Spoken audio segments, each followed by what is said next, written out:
All right, let's get into it. Today, we're diving deep into a massive battle that's happening right now. And it's not just about politics. It's a fight over what it even means to be human and who really gets to call the shots.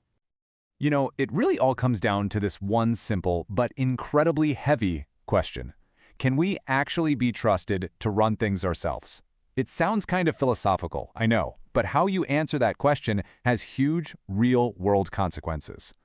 And right now, there are two major worldviews that have two totally different answers. And believe me, their influence is everywhere, from the code being written in Silicon Valley to the laws being passed in Washington, D.C. This isn't just some thought experiment. It's a live test for the future of our society.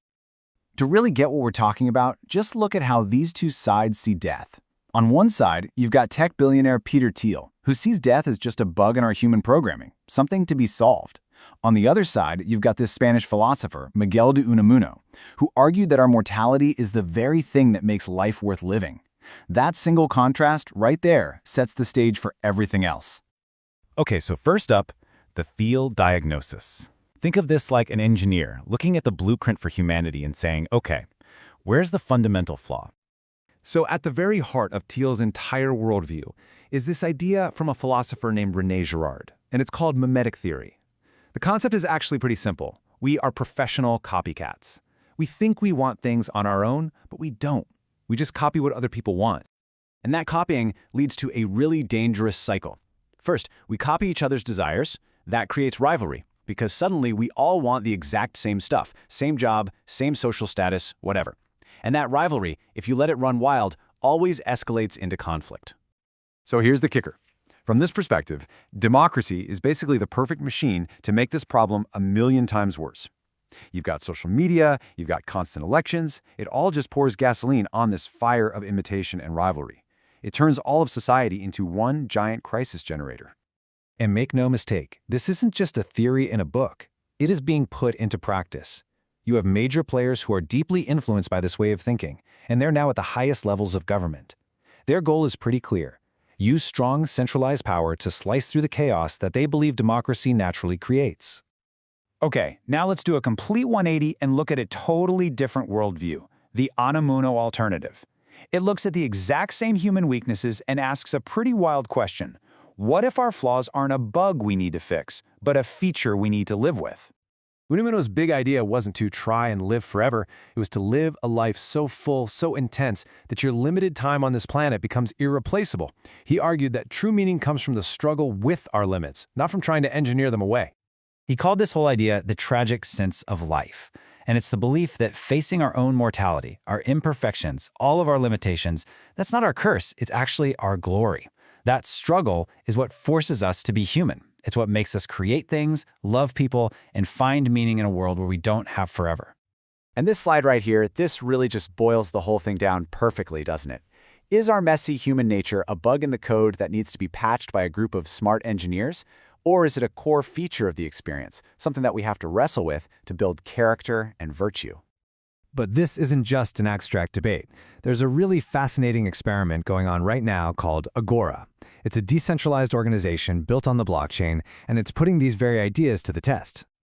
So what Agora is doing is pretty brilliant. It basically accepts Thiel's diagnosis. Yeah, humans are flawed, we get into conflicts, but it completely rejects his solution. Instead of giving power to an elite few, it uses these clever structures inspired by the founders of American democracy. We're talking about things like mandatory cooling-off periods and forcing different groups to negotiate. The whole point is to channel our flawed human nature towards something productive instead of trying to erase it. Of course, there's a powerful counter-argument. From the Thielian point of view, an experiment like Agora is just naive. Sure, it might work for a small group of people who already trust each other.